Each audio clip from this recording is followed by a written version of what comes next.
Happy Wednesday morning to you, everyone. Welcome back to Morning Musings. My name is Don K. Preston. I am the president of Preterist Research Institute of Ardmore, Oklahoma. Hey, look, do not forget, okay, Preterist Pilgrim Weekend coming up July 13th through the 15th, 2017. I want to tell you, this is going to be absolutely fantastic. If you cannot come, it will be live streamed, but you must contact us, okay? Send me an email. And if you wish to make a contribution to defray our costs this year, we've got tremendous amount of additional costs this year that we haven't had in the past, thanks to a very, very special event that's going to take place. Don't want to miss this. But contact me. Send me an email. Say, live stream. All right? Pardon me. Okay. But if you can come, you really, really need to come. We're looking at 1 Corinthians chapter 15, where Paul said 4 times in verses 53 and 54, to put off the old man, put off corruption, put on mortality, put off mortality, and to put on the new man, to put on immortality, to put on incorruptibility. I'm sharing with you that those motifs, those themes are very common in Paul in passages that have nothing to do with putting off physicality. They have nothing to do with putting off physical flesh.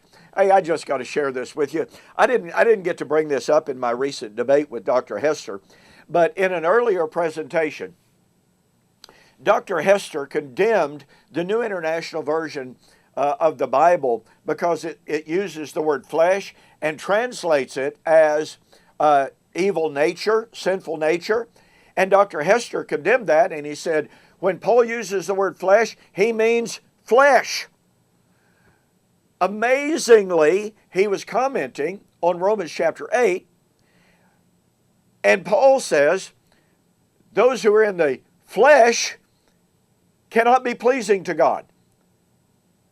And Paul said, you are not in the flesh. So here's Dr. Hester, who says flesh means flesh, and he made that comment condemning the New International Version's comments that it means sinful nature, and yet he glossed right over, completely ignored Paul's statement, you are not in the flesh. So here's Dr. Hester. Flesh means flesh, this stuff right here, and yet here's Paul saying you are not in the flesh. Talk about embarrassing. Talk about bad theology. You got a man affirming that flesh in Paul means this stuff, and then you read a text, you're commenting on a text in which Paul, no less than 4 times, says you're not in the flesh cannot be pleasing to God, do not live your lives according to the flesh. If you live according to the flesh, you're debtors to the flesh. Okay, 4 times. Paul uses the word flesh in a way that absolutely cannot refer to physicality, and David Hester, after condemning the New International Version, completely glosses over that. Well, he used that same kind of illogic, horrible thinking in our debate, as many of you has commented. Well, I just had to throw that in there. I just found it more than amusing because Dr. Hester believes that 1 Corinthians 15 is about the resurrection of what? The flesh.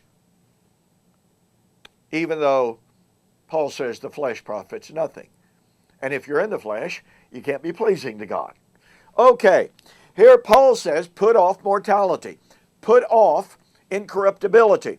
Now, I shared with you in the last video about how Paul uses these identical motifs in other passages that simply cannot refer to human flesh. In Colossians chapter 3. Now, watch this. Watch this very carefully. 1 Corinthians 15, Paul is dealing with death.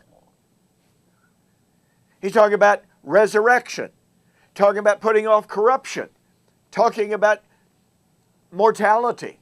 Okay, watch this. Colossians chapter 3, Paul talks about death. And he says, if then you died with Christ. What? Paul is writing to people who are dead. pretty obvious. He's not writing to physically dead people, right? If then you died with Christ, your life is hidden. Now look, if the death that they had experienced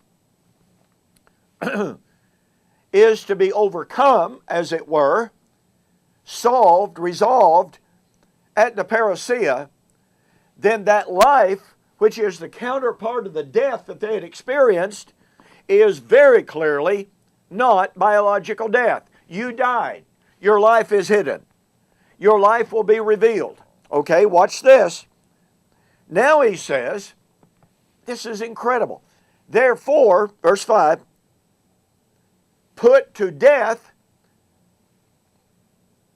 your members that are on the earth. Remember him talking about the first man is earthly? Fornication, uncleanness, passion, evil desire, and covetousness, which is idolatry. Because of these things, the wrath of God is coming upon the sons of disobedience, in which you yourselves sometimes walked when you lived in them. Now watch this. But now you yourselves are to put off all of these. Remember 1 Corinthians 15? Put off the old man, put off the corruption. What is corruption? Phthora, moral corruption. Verse 9, do not lie one to another, since you have put off the old man. Put off corruption. 1 Corinthians 15. You have put on indusoste, or enduo, and you've put on the new man who is renewed in knowledge according to the image of him. What Paul said in 1 Corinthians 15, we have borne the image of the first man, of the earthly man, okay, and here he's talking about the earthly things. We have borne that image. Now we're supposed to put on the image of Christ. Folks, again, these are exactly the same elements, tenets, and motif as found in Colossians. But is it not more than abundantly clear, pardon me, that in Colossians, Paul is not talking about, number one, biological death. Number two, when he says put to death your members that are on the earth, he is not talking about putting the physical flesh to death. He is talking about putting to death the old man, just like in Romans chapter 6, buried with Christ by baptism, raised to walk in a new life. If you were buried with him to destroy the old man of sin, the body of flesh, that's what he's talking about in Colossians. That's what he's talking about in Corinthians. We are talking about here a moral revolution, a moral transformation, a change of worlds, a change of standing, not a change of substance. There is no difference.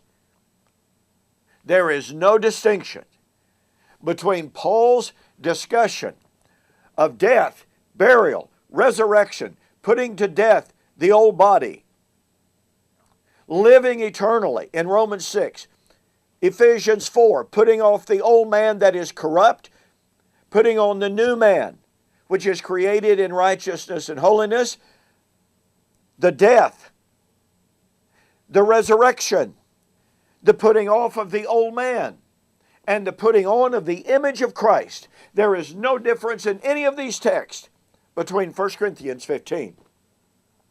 And yet, to reiterate, in these passages of Romans 6, Ephesians 4, Colossians 3, and other passages, Paul is very clearly not talking about putting off biological flesh, putting off a physical body. He is talking about putting off the corrupted image of Adam, putting on the glorious beauty of the image of Christ, which is righteousness and holiness and purity. Pardon me. I hope you can see the power and the beauty of Paul's exhortation. As we have borne the image of the first man, or the earthly man, Let us bear the image of the heavenly. Boy, we've got more on 1 Corinthians 15 on the flip side. In the meantime, please don't forget to get yourself a copy of this brand spanking new book, One Root, One Kingdom, All Nations, a refutation of the charge of replacement theology. You'll be glad you did.